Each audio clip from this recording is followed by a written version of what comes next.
మరి ఏంటి ఈ దాచేయడాలన్నీ ఏంటి? ఇప్పుడు బైబిల్ ఓపెన్ యూనివర్సిటీ పెట్టి ఎన్ని సంవత్సరాలు అవుతుంది? నువ్వు కానీ మీ నాన్న కానీ మీ జీవితంలో చరిత్రలో ఎక్కడైనా సరే బైబిల్ని ఈ చివరి నుంచి ఆ చివరి వరకు వ్యాఖ్యానం చేశారా ప్రజల మధ్య? ఒక్కసారైనా ఇన్ని సంవత్సరాల నుంచి?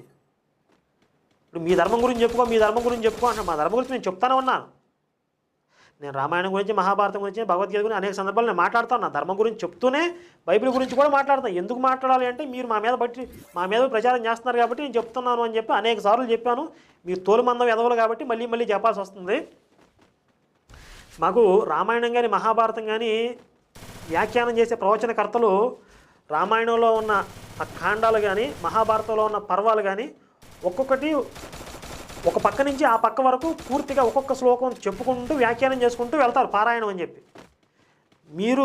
నువ్వు కానీ మీ బాబు కానీ జీవితంలో ఒక్కసారైనా కానీ బైబిల్ ఆదికాండం నుంచి ప్రకటన గ్రంథం